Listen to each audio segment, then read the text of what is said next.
আজকে এখানে উপস্থিত সকল সাংবাদিকদের মাধ্যমে একটা জিনিস একটু ক্লিয়ার করতে চাই।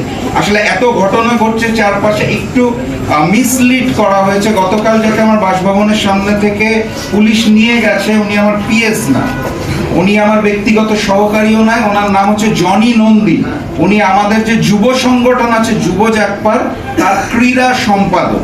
ওখান থেকে যখন আমার মরহুম দাদা এবং মরহুম পিতা শফিল আলম প্রধান এবং গমিরুদ্দিন প্রধানকে বারবার রাজাকার বলে ইট পাটকেল ছুঁড়ে মারা হচ্ছিল, তখন যুব জাগপার নেতা ক্রীড়া সম্পাদক জনি নন্দী সহ্য করতে না পেরে প্রতিবাদ করতে গিয়েছিল। ওখানে একটা হট্টগোলের সৃষ্টি হয়ে গেছিল এবং পুলিশ তাকে উঠিয়ে নিয়ে গেছে। গতকাল রাত পর্যন্ত আমি যেই খবরটা পেয়েছি সেটা হচ্ছে এখনো কোনো মামলা হয় নাই, কিন্তু পুলিশের নিয়ন্ত্রণে সে এই মুহূর্তে মোহাম্মদপুর থানায় আছে। আমরা দেখছি মামলা হয় কিনা। মামলা হলে আইনিভাবে ব্যবস্থা নিতে হবে।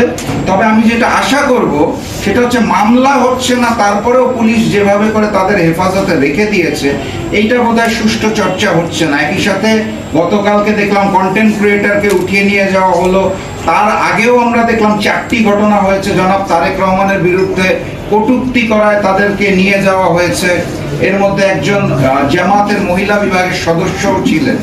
তো সবকিছু মিলিয়ে এই বিষয়গুলো নিয়ে সবচেয়ে বেশি প্রতিবাদী কণ্ঠ যার ছিল সেই সংগঠনের নাম মজলুম সংগঠন বিএনপি। 17 বছরে এই অত্যাচারগুলো সবচেয়ে বেশি যাদেরকে ফেস করতে হয়েছিল সেই সংগঠনের নাম ছিল মজলুম বিএনপি।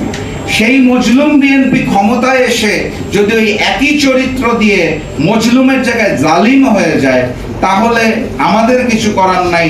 আমরা আগেও মজলুম ছিলাম, এখনো মজলুম আছি, তখনও প্রতিবাদ করেছি, এখনো করতে